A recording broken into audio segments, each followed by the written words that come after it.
कोडिग्नाइटर के जो objective questions और आंसर है वो देख रहे हैं। तो उसमें अगला क्वेश्चन है, dash is an application development framework, a tool kit for people who build website using PHP। तो इसका जो आंसर है वो सेल्फ सफिशिएंट है, you know it very well, हम पढ़ रहे हैं इसको। CodeIgniter, which statement is true about the view, view model view controller में जो व्यू है उसके बारे में क्या सत्य है। ABC 3 है इसमें, जरा ध्यान से पढ़िए और मुझे बताइए कौन सा ट्रू है इसमें। इसमें ये ट्रू है, a view is simply a web page, एक ये वेब पेज है या एक पेज फ्रेगमेंट हो सकता है, जैसे हेडर है, फुटर है, साइड बार है। ये सिंपल एक वेब पेज है जो प्रेजेंटेशन के लिए यूज होता है। विच statement is true about the controller, कौन सा स्टेटमेंट इसमें कंट्रोलर के बारे में सत्य है। पढ़ेगा इसको, ABC 3 है, कौन सा ट्रू है कंट्रोलर के लिए। तो इसका उत्तर है ये कंट्रोलर, अगेन एक क्लास फाइल है, वो इस तरीके से नाम इनका दिया गया है ताकि इसको आप एसोसिएट कर सकें URI से, यानी कि जब आप अपने वेब पेज में URI यानी कि जब www से HTTP या फिर HTTP लोकल होस्ट समथिंग करेंगे तो आगे जो नाम आएगा एक जो कंट्रोल करने वाला है, कंट्रोल करेगा, फिर उसको वो मेथड को देगा, मेथड पैरामीटर्स लेगा, तो वो जो काम होने वाला है वो कंट्रोलर से होगा। विच statement is true about the modules, modules के लिए क्या ट्रू है, बल्कि ये मॉड्यूल्स नहीं है, ये मॉडल्स है, मॉडल्स MODELs, क्योंकि हमने कंट्रोलर की बात की, व्यू के बारे में बात करें तो ये मॉडल्स होगा। हाँ बताइए आपको, विच statement is true about the models, कौन सा ट्रू होगा। इसका उत्तर है C, मॉडल भी PHP क्लासेस होती हैं और ये इस तरीके से डिजाइन की जाती है ताकि आप डेटाबेस से इंटरैक्ट कर सके, जो डेटाबेस में है उसके साथ इंटरैक्ट करने के लिए आपके पास मॉडल है। अगला है, helper file is simply a collection of functions in a particular category, सही है कि गलत है। ये इसमें फंक्शन होते हैं किसी कैटेगरी के हिसाब, किसी कैटेगरी के प्रॉपर फंक्शंस होते हैं, ये बिल्कुल सत्य है। अगला है, how to load a helper file using the following function. अब फॉलोइंग फंक्शन मतलब अगर आपको ये एक हेल्पर फाइल लोड करनी है और जो मैं आपको फंक्शन बताने जा रहा हूं उसको देखिए। जो क्वेश्चन हुआ इसमें कि कौन सा फंक्शन है, तो इन तीनों में से आप चूज कर लीजिए, एक फंक्शन होगा इसमें।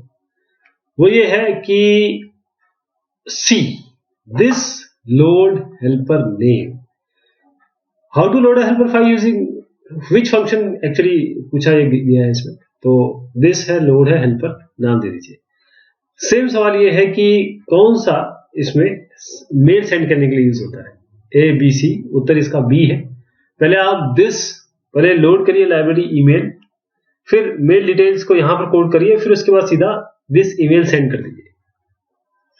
विच of the following code loads and initialises the database class based on your configuration settings, कौन सा इसमें कोड है जो लोड करता है और इनिशियलाइज करता है डेटाबेस को, डेटाबेस क्लास को आपकी कॉन्फ़िगरेशन सेटिंग के हिसाब से। तो इसका उत्तर है दिस लोड डेटाबेस, ये लोड और इनिशियलाइज करता है डेटाबेस को, ये ध्यान रखिएगा आप कॉन्फ़िगरेशन सेटिंग के हिसाब से।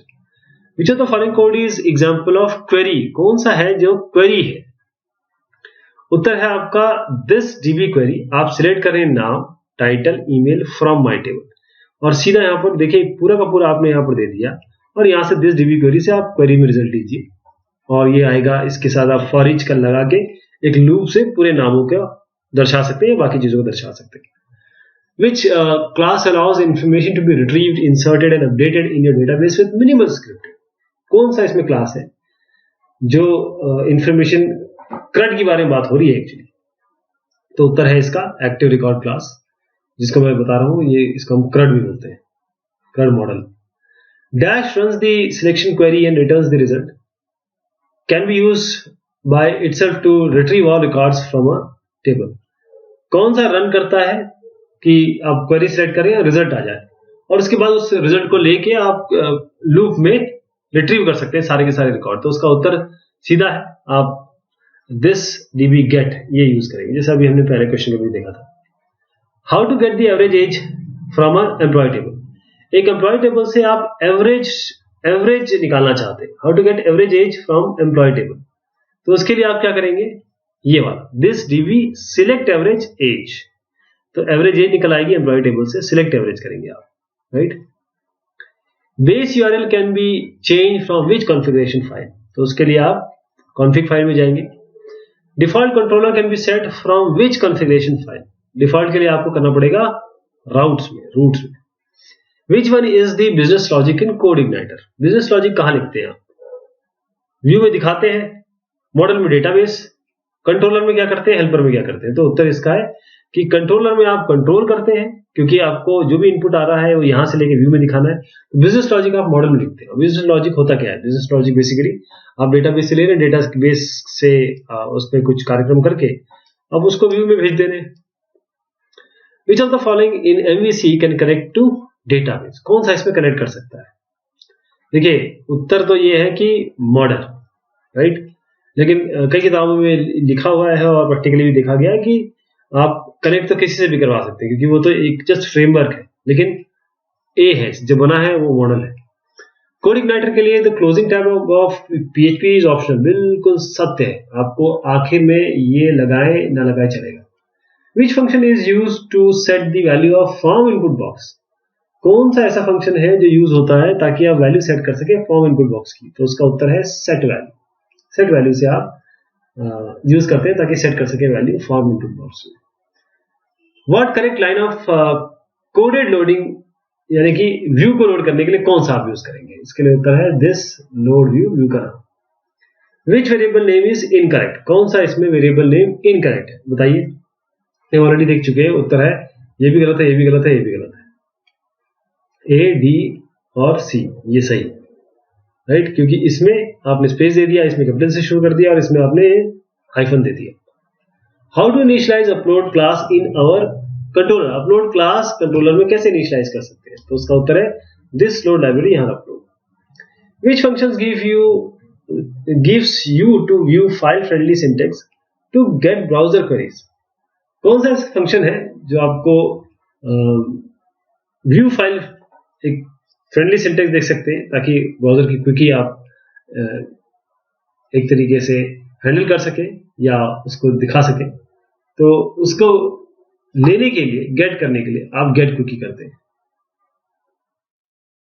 How to create an opening form tag with the base URL build from your config preferences, तो उसके लिए हम क्या करते हैं, इको फॉर्म ओपन जो ईमेल सेंड, ये आपके लिए echo form open email send करने से ये काम हो जाता है। Which rules return false if the form element is empty, कौन सा रूल जो है इसमें फॉल्स रिटर्न करता है यदि फॉर्म एलिमेंट एम्प्टी हो, तो उसके लिए आप ये रिक्वायर्ड है, ये रूल है। Which rules return false if the form element contains anything other than alphanumeric characters, कौन सा रूल फॉर्म रिटर्न करता है यदि कोई भी फॉर्म एलिमेंट अल्फा न्यूमेरिक के अलावा हो, तो उत्तर है इसका alphanumeric, alpha underscore numeric basically. Which rule returns false if the form element does not contain a valid email address, तो उसके लिए आप ये वैलिड ईमेल ये यूज कर सकते हैं rule. How to update data using active record pattern, active record pattern कैसे आप अपडेट कर सकते हैं, तो इसमें अपडेट और अपडेट डेटा या अपडेटेड इन तीनों से कौन सा, उत्तर है आपका update, this dB update my table, इससे आपका अपडेट हो जाएगा। Code Igniter is fairly restrictive regarding with characters it allows in your URI strings in order to help minimize the possibility that malicious code can be passed to your application, तो उसमें A है, आपका B है और आपका C है, ये सारे आपके, क्योंकि इसमें रिस्ट्रिक्शन की बात हो रही है, ओके, तो उत्तर इसका, अगर आप malicious डाटा के बारे में बात करें और रिस्ट्रिक्टिव के बारे में बात करें तो ये इसका A और B और C इसका उत्तर है। अगला है the dash class permits you maintain a user stage and track their activity while they browse your site, कौन सी क्लास है इसमें, तो इसके लिए आपको सेशन क्लास होती है, कब तक काम कर रहे हैं, कब तक उसके बाद वो काम नहीं कर रहे बंद हो जाएगी, एक सेशन के लिए खुलेगी। How to initialize the session, session को इनिशियलाइज करने के लिए क्या करना पड़ता है, तो उसके लिए करना पड़ता है दिस लोड लाइब्रेरी और उसके बाद सेशन यहाँ पड़ा, सेशन आपका इनिशियलाइज हो जाएगा। तो ये कुछ और क्वेश्चन देखे हमने कोडिंग नाइटर के। बहुत शुक्रिया, बहुत मेहरबानी आप सभी की।